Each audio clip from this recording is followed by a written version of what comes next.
بسم الله الرحمن الرحيم يسبح لله ما في السماوات وما بالأرض الملك القدوس العزيز الحكيم هو الذي بعث بالأميين رسولا منهم يتلو عليهم آياته ويزكيهم ويعلمهم الكتاب والحكمة وإن كانوا من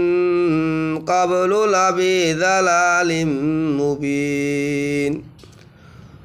وغارين منهم لما يلحقوا بهم وهو العزيز الحكيم ذلك فضل الله يؤتي من يشاء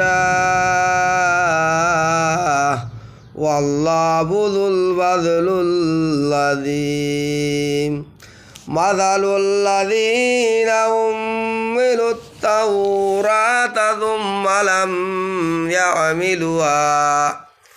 كمثل الحمار يحمل أسفارا بئس مثل القوم الذي كذبوا بآيات الله والله لا يهدي القوم الظالمين قل يا أيها الذين هادوا إن زعمتم أنكم أولياء لله من دون الناس فتمنوا الموت إن كنتم صادقين ولا يتمنونه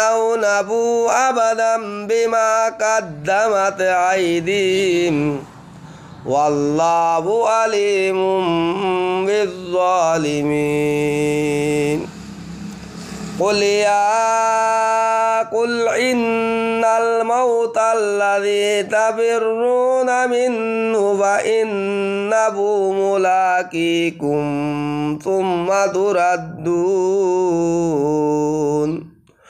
ثم تردون إلى عالم الغيب والشهادة فينبئكم بما كنتم تعلمون يا أيها الذين آمنوا إذا نودي للصلاة من يوم الجمعة فاسعوا إلى ذكر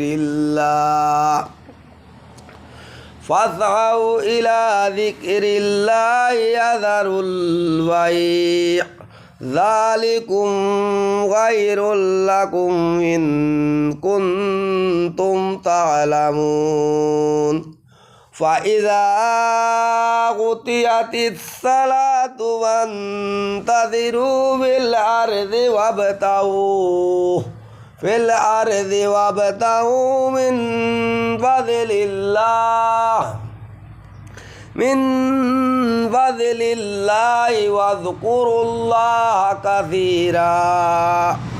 واذكروا الله كثيرا لعلكم تفلحون وإذا رأوا تجارة أو لهوا انفضوا إليها وتركوك قائما قل ما عند الله خير من اللحل ومن التجارة والله خير الرازقين